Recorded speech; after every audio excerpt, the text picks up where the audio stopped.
welcome back to the channel, man. So it is the very next day since we sprayed this thing. It is good and dry. Well, it's not complete. It's not completely cured, of course. I just finished it last night, so but it is dry to the touch. But we do need to give this thing a little bit of time to more harden, you know, to cure. Before I pull this thing out of the booth, I do need to spray my wheel wells and everything. Today, I want to focus on getting the engine cleaned up.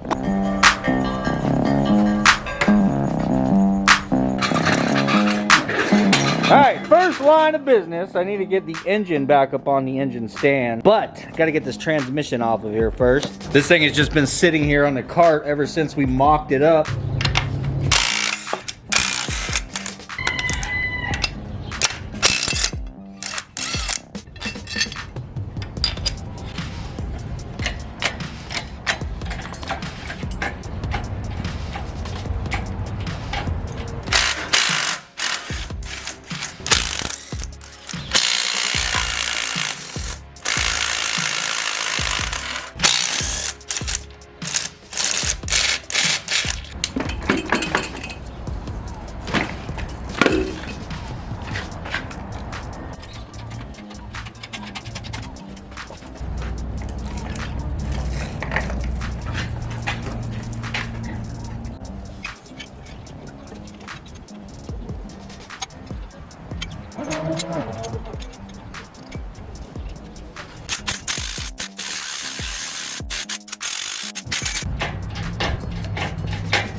Alright, so you guys know the deal, man. This thing is filthy. Transmission, the engine, they're both disgusting. I mean, if I'm being honest, it's not terrible. It looks like it's got some miles on it, but I've seen a lot worse. But I do want to get it cleaned up before we put it into the car. Got myself a bucket with a big scrub brush and one of these little detail guys, which it's gonna kind of work, but I think more importantly, I got a couple of little wire brushes. I really need to go and up my supply of wire brushes.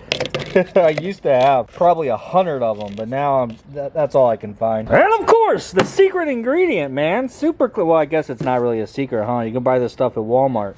AutoZone, O'Reilly's. I mean, you can basically buy it anywhere, but it is the absolute best degreaser that is on the market.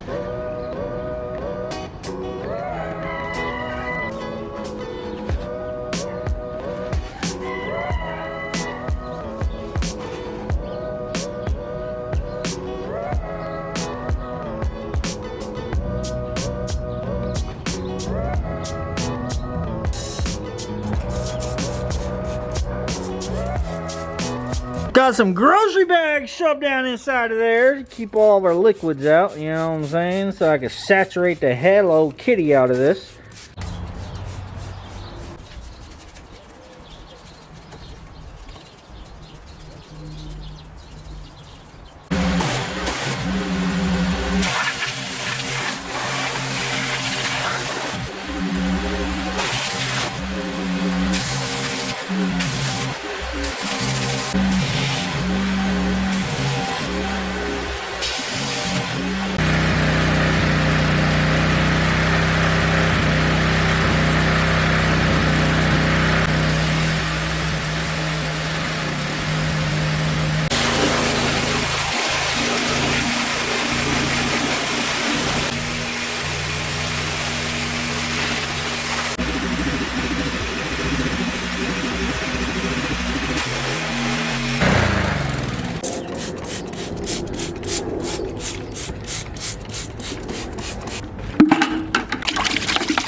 gonna put the red tip on this bad boy. Well, it used to be red. The plastic piece broke off, but. Better scoot y'all back a little bit. It's fixing to get crazy.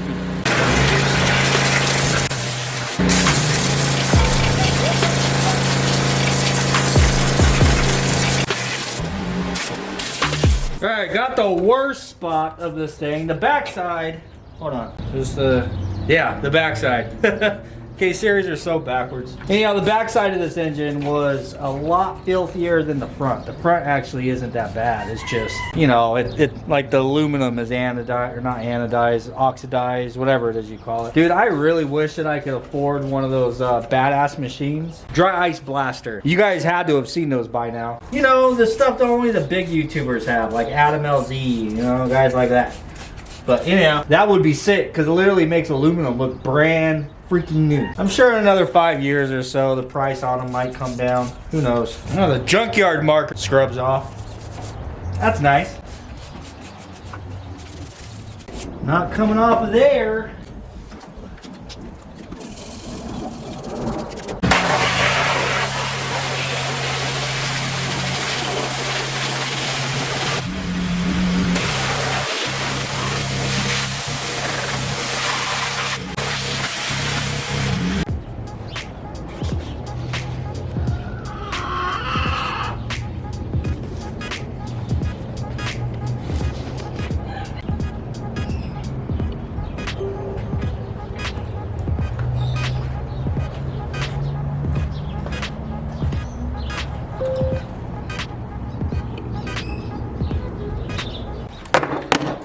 Got this thing all cleaned up, man, to the best of our ability with everything on here. So that's what I need to do next. Go through and just take some stuff off. The starter, this water neck, the AC compressor, I'm not going to need that. Probably this idler pulley, brackets, hoses, stuff like that. Just get some things out of our way. Hopefully it's not too terribly greasy in behind there. This side looks pretty good. We're just going to have to mask some things off. I do want to paint the block because it just doesn't look good, you know? If I was able to get this aluminum looking brand new without spending 3 days on it with a little toothbrush sized freaking wire brush or something, then I would do it. But screw that, I'm just gonna paint it. I don't want to paint the head. I'm gonna mask off where the head is at. I'm gonna leave the head aluminum. We're just gonna paint the block.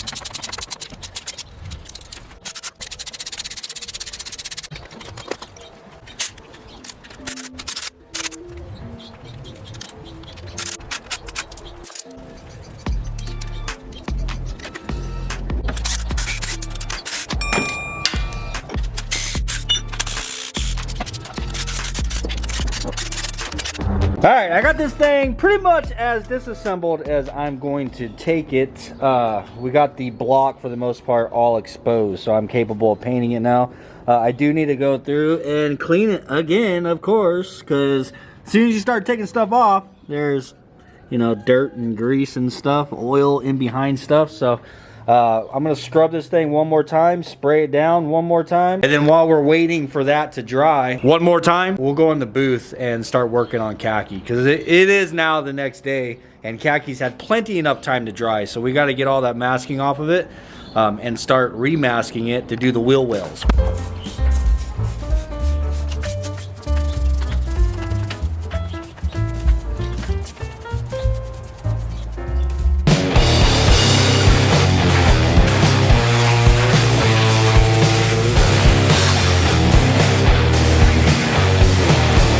We need to let that thing dry, and I was out here looking at khaki. I don't really need to unmask it.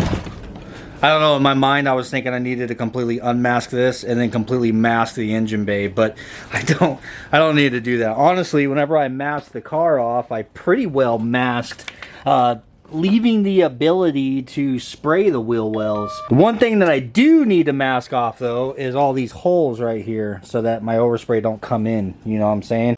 The only issue is I'm completely out of tape. I just realized that. I used the last bit of tape that I had masking this off. I only have this little tiny bit, and then I have this little tiny bit, which might get me through masking off these holes so we can spray khaki, but it's not going to get me through masking off the head on the engine in order to spray it. So we're gonna run and go and get some tape. And another thing is, it was a pain in the absolute ass to get this car inside of this spray booth, man. I ended up putting a bar going from that one to that one, a piece of angle iron, and I clamped it. And then I used my dolly underneath it. But boy, was that a pain in the ass. And the dolly almost killed me, if I'm being honest with you. Anyhow, while we're out, I think I'm gonna run by Harbor Freight and get some wheels, some casters that we can use on the front.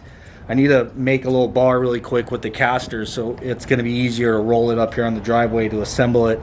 And I figured I may as well get the same size that I have on my workbench here, because if you look at my tires on my workbench, they are all screwed. Absolutely screwed. Look at that one over there.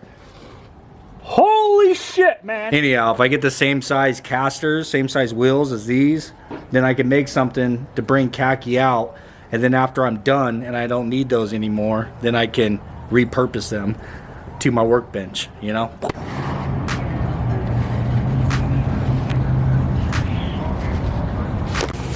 All right, casters acquired.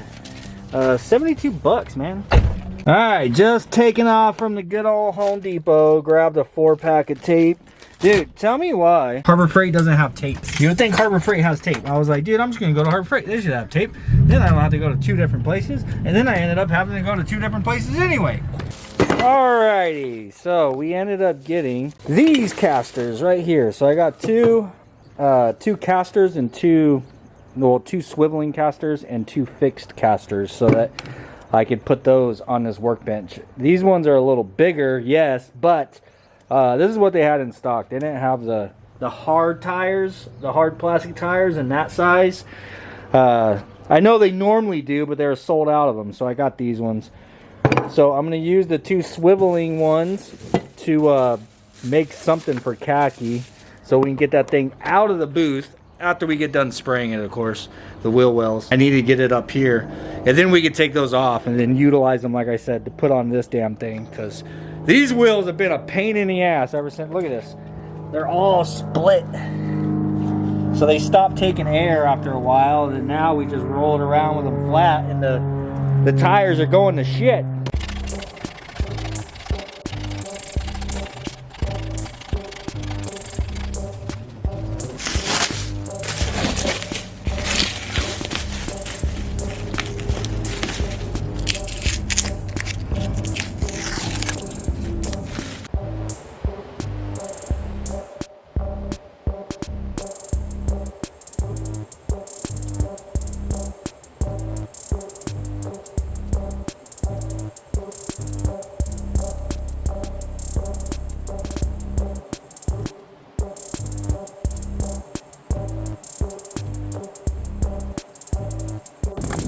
Alright, so this is another thing that always kind of drove me nuts about khaki. I mean, it's not terrible, but whenever you have the car like up on jack stands or something, or you're tearing it apart, pulling the engine out of it, I'd always see this area. So last time I painted this, I painted my firewall and I just kind of with the paint, you know, and you can see it, all the overspray right here. This isn't going to be perfect, but I think it's going to be better than what it was last time. I just taped off a nice clean line. I think kind of flows pretty good. I already scuffed this up. I'm gonna go ahead and just hit it with some rattle can primer. I scuffed up the area where I painted, you know, because our black paint is not going to stick to that shiny ass clear coat. But yeah, I'm gonna just hit this with a little bit of spray can primer, and then whenever I'm painting the wheel wells black, I'm just gonna get down here and spray this black and just kind of take it back that way. You know, I'm not gonna paint the whole bottom of the car, but just to kind of clean it up, make it look a little bit nicer. One of those things you'll only ever see whenever it's on a jack, you know, but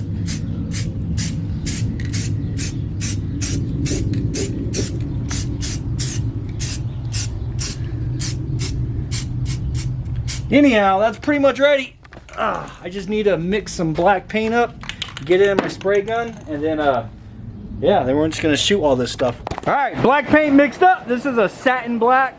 I'm gonna get underneath and do the bottom right there and right underneath the firewall first, and then we'll spray these wheel wells, get them all blacked out and looking good again.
Well, god dang there, buddy, would you look at that? Definitely looks pretty freaking good if I do say so myself. And which I do want to mention, thank you guys for all the support in the comments on the last video talking about haters, and haters are always going to hate. Things like hate comes from below. People only hate because you're doing what it is that they can't. Things like that. Like, I do appreciate it, and I hear all of you guys, and believe me, I know that. Whenever I talk about that kind of stuff, it's not me saying, oh, boo-hoo, people are being mean to me. It's me basically using my outlet that I have here to talk shit back. It blows my mind that grown-ass men sit around talking crap down on what it is somebody else is doing, instead of just focusing on their own shit, you know what I'm saying? Anyhow, that is pretty much as far as I'm going to be able to get on this today, so I'm just happy to get that all freshened up for sure. Now let's go see what it is we can do with the engine.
Well, I figured I'd go with something different this time. I don't normally do my engines black. I do it like a gun gray, I guess you can call it. I don't know. I normally just use a silver, add a little bit of black into it to darken it, and just go with that. It kind of, to me, looks like a dark steel color that has a lot of metallic in it. But I was like, you know what? I'm gonna do something different this time. Went ahead and I sprayed the engine black. I was getting ready to do the transmission, and then I remembered I still need to crack this thing open and get my LSD inside of it. I have an LSD in my old cracked transmission that was from the EP3. So I'm assuming I'm going to be able to fit that into this transmission. Everybody tells me that I can, so I personally have never opened up one of, well, I've opened them up, but I don't know how to work on these things. If anybody locally could help me out with that, I need to get the LSD from my other transmission put into this one, and then we'll be golden, bro, because I know khaki is 100% gonna need LSD. But anyhow, there it is, man. We got the engine all cleaned up, we got it sprayed. There's still a lot to do on this. I'm not gonna do the valve cover till we get the engine back into the car. I'm not worried about scratching the block here and there, but I don't want to scratch the valve cover after I paint it. Wheel wells are all done, the bottom of the car is done. The chassis itself is ready, man. Aside from Danny did hit me up, said to let him know a day ahead of time whenever I'm ready to have the windshield installed. So I do need to get him out to do the windshield. Yeah, I'm gonna let this dry. I'm gonna clean up my mess right now. In the next video, we're gonna be getting khaki out of the booth, back up there on the porch. I do have another round of parts that I need to paint in preparation for actually assembling this thing. But I hope you guys enjoyed this one. If you did, please do smash the like button. And if you didn't, maybe you just need to lower your standards a little bit. Later.